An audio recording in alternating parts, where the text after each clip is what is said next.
Kiara and her mate Kovu were enjoying a beautiful morning. Kovu leaped onto a tree and climbed for a beetle for a better scope out of the field.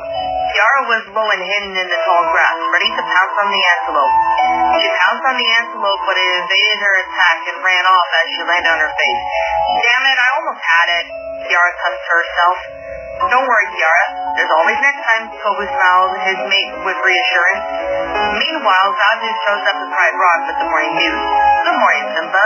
I have arrived with the morning report, announced Zazu. Wait on me, Simba said. A mother elephant has just given birth to a baby elephant. The dodos are out there on their nests, off for mating season, Zazu announced. That's good news, Zazu, Simba smiled. And in the gorge, Timon and Pumbaa were out with Nala when they spotted Zira's body. There's no way she could have survived that river attack, Nala said in disbelief. Timon got closer and looked over and saw that she was basically picked out by the vultures, and around 98% of her body was devoured by them. All of their organs were exposed, and even though so, the vultures seemed too bold to eat everything. But of course, that's when basically the whole gang were nearly close to gagging. She's dead, Timon reported to Nala. The vultures must have got to her after the river attack, Timon said to Nala, who sighed in relief, and they headed back to Pride Land. Later that afternoon, Kiara, Vitani, and Kovu were finding more hunting when they came across a mysterious cave. Kovu tilted his head out of curiosity, and he was about to go straight enter when his mate halted him. Kovu, wait! We shouldn't go in that random cave, Kiara said. She's right, brother. Someone could be living there. Plus, this is trespassing, Vitani said, agreeing with Kiara. We should at least get my father's permission to enter, Kiara said, not wanting to get in trouble. We should at least get the lion or whoever lives in this cave. We should get their permission first as well, Vitani added. Kovu then nodded and headed back to Pride Rock. Later that night, all the lions and lionesses were all in their Pride Lands asleep, except for Kovu. His mind was still on about the cave. He stood up and stretched out and headed for Pride Rock. When Kiara woke up, yawned and stretched, to find Kovu was gone. She stepped out of Pride Rock to see him running in the night towards the direction of the mysterious cave. She rushed to him. Kovu arrived at the mysterious cave, but then sensed that he was being followed. All right, come on now, whoever you are.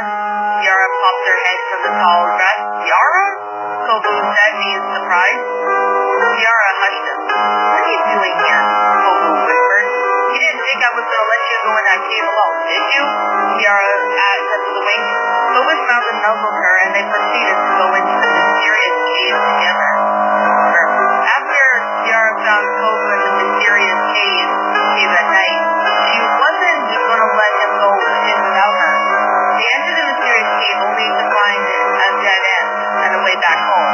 However, Kovu sensed a negative energy. They walked around seeing no animal in sight. Where is everyone? Kiara asked. Let's split up, Kovu said. Kiara nodded and they went in separate directions. They scoured the land to find no life forms. Kiara then spied what seemed like a silhouette of Simba in the street. Simba? She never answered the silhouette, feeling relieved. Oh my god, Simba, you wouldn't believe Simba?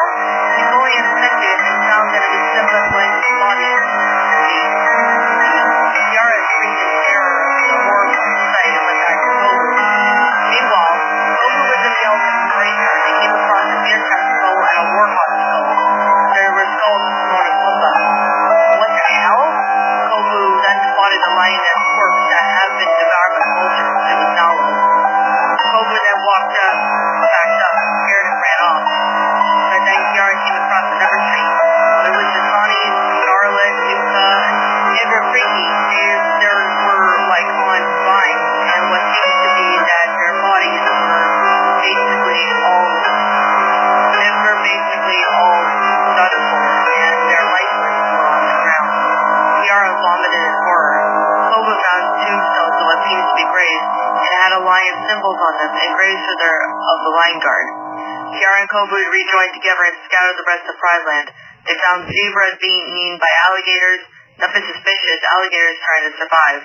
Until later, Kiara and Kovu realized that Alligator's head was basically blown up, as if the alligator ate a bomb. The gazelles and the antelopes were all basically torn apart. Their antlers were used to stab them, and at this point, nothing made sense. And that was when they looked down at the sky and realized that this was not Pride Land. This was Dark Pride Land. They ran back to the cave they came from, shocked to see that their way had been blocked off due to the cave collapse. Whatever those was did not want Kovu or Kiara to leave. But what will become of Kiara and Kovu?